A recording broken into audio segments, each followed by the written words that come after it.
Buenas tardes. Hoy les hablaremos sobre proyectos sociales, realizado por Leslie Vilca, quien les habla Linsay Portugal, Janet Rodríguez, Zoila Rojas, Carla Calizaya, Leslie Márquez, Yamilet Baltárrago, Evelyn Molina y Saúl Cayo, estudiantes del programa de estudios de gestión de la Universidad Nacional de San Agustín de Arequipa. En primer lugar, ¿qué entendemos por proyecto? La elaboración de proyectos sociales nace como consecuencia del deseo de mejorar la realidad en la que vivimos.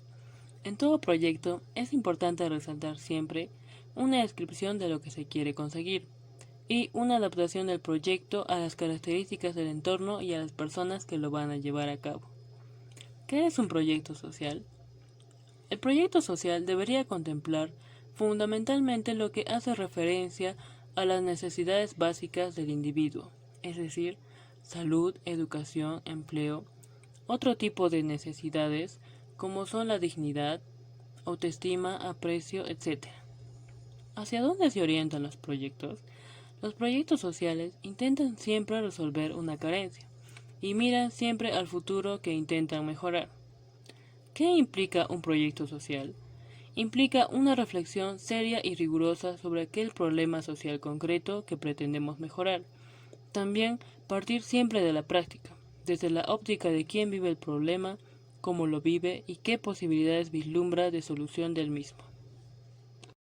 Elementos para elaborar un proyecto. La formulación concreta de un proyecto exige relacionar todos los pasos que nos llevan a la consecución del mismo. Desde el punto de vista operativo debemos formular las siguientes preguntas: ¿qué, por qué, para qué, dónde y cómo se quiere hacer, quiénes lo van a hacer y costear los recursos financieros? Estas preguntas nos ayudan a definir la naturaleza del proyecto, objetivos, metas, localización, recursos humanos, materiales y financieros. Diagnóstico de necesidades.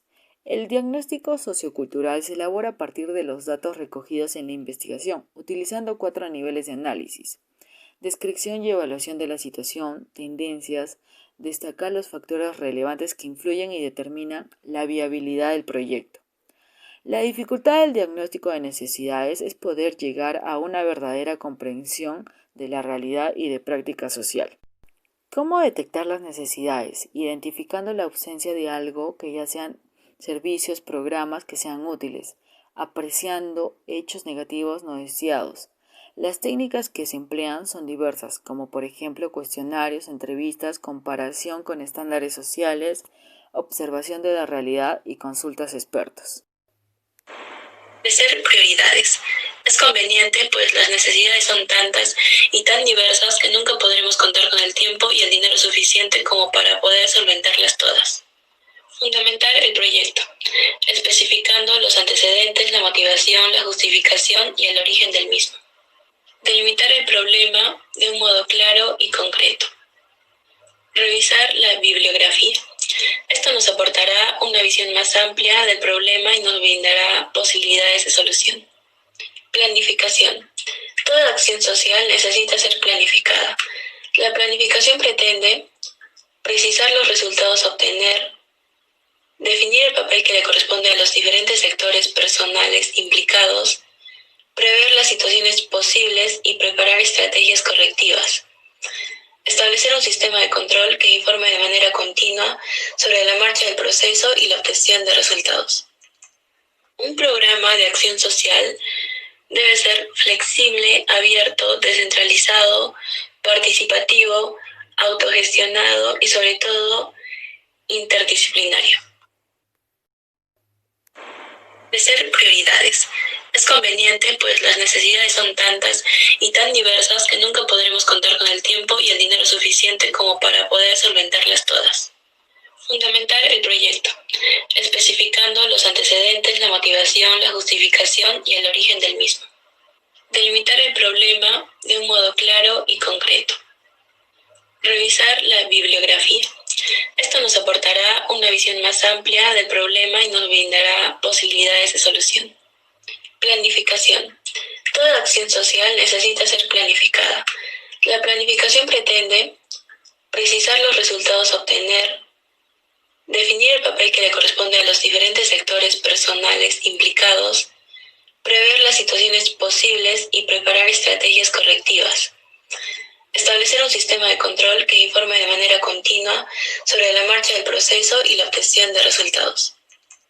Un programa de acción social debe ser flexible, abierto, descentralizado, participativo, autogestionado y sobre todo interdisciplinario. Niveles de planificación. Planificación general, específica y concreta, según la dimensión temporal, próxima, a corto plazo, medio plazo y a largo plazo, según la dimensión espacial, nacional, regional y local.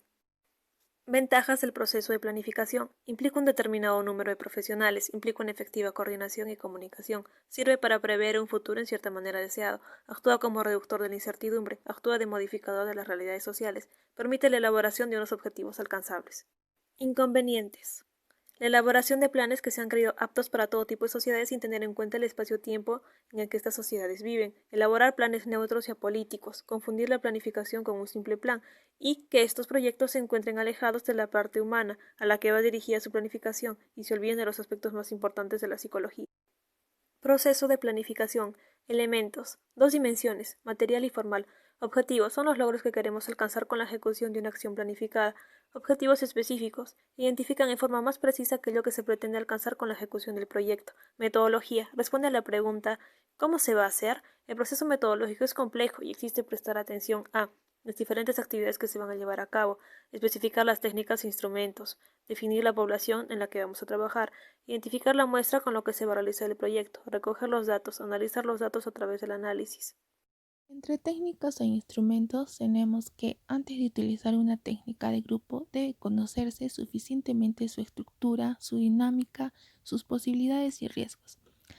Las técnicas de grupo deben aplicarse con un objetivo claro y bien definido. Además, debe prevalecer en todo momento una actitud de cooperación. Entre otras técnicas tenemos la técnica de revisión, la de reuniones, técnicas de encuentro, técnicas de información y comunicación que van a ayudar bastante para los proyectos que se va a realizar. Entre temporización tenemos que puede durar aproximadamente en etapas y decidir la secuencia de las mismas de un proyecto total. Además, tenemos entre los recursos que pueden ser recursos humanos, recursos materiales, recursos financieros. Es necesario contar con recursos que nos ofrezcan una cierta garantía en el proyecto para llevarse a cabo. Aplicación y ejecución. La ejecución implica poner en práctica el proyecto y prestar atención a su desarrollo, seguimiento y control. Requiere varios momentos. Sensibilización. Tiene varias etapas como concientización, información, interpretación de historia y cultura. Aparte de ello, la detección de minorías activas, capacitación de personal voluntario, cohesión a nivel grupal, crear proyectos propios, creatividad y la dinamización. Esto es importante para llevar a cabo la siguiente etapa, la evaluación. La evaluación es el proceso de reflexión que permite explicar y valorar los resultados de las acciones tomadas. La evaluación tiene como fin mejorar y en ella siguen diferentes criterios. La evaluación es una gestión científica específica cuyo objetivo es examinar la capacidad de un agente para asumir un problema social. Grandes interrogantes como ¿qué evaluamos? Grandes interrogantes como ¿cuál? ¿Qué evaluamos? Según Spinoza, es mejor evaluar el proyecto desde el punto de vista de variables a medir. Variables independientes, grado de conocimiento, comportamiento, variables dependientes, intermedias y variables puente. La satisfacción personal es el éxito o fracaso de un proyecto que las personas experimentan. Nos evaluamos para mejorar, ya que es una responsabilidad social. Tenemos 4 funciones de la educación: diagnóstica, predictiva, orientadora y de control. Son evaluados de manera interna, externa y mixta, y estas deben ser ajustadas a la función, al objeto, al autor y a la situación. Garanto los divide las técnicas en 3 grupos. Estrategias descriptivas. Son útiles en la fase inicial y final de la investigación. Estrategias correccionales. Sirven de estudios predictivos. Estrategias manipulativas. Conlleva variables para estudiar los efectos. Luego se debe ordenar la información. La evaluación del diagnóstico conviene evaluar si el proyecto de carácter social es o no operativo, y dicha evaluación debe ser considerada como reflexión valorativa del proyecto. El modelo clásico es un paradigma experimental que está centrado en buscar información cuantitativa y semántica. La evaluación orientada a los objetivos se miden de acuerdo a los resultados obtenidos. La evaluación para la toma de decisiones tiene 3 propósitos: servir de guía, proporcionar datos y promover la comprensión. El informe final nos resalta las conclusiones, resultados positivos y alude a las limitaciones encontradas en el desarrollo del proyecto. También facilita la comunicación. En la reflexión crítica se desarrolla el pensamiento crítico y evita deficiencias a través de buenos proyectos y se eleva la calidad de nuestro trabajo.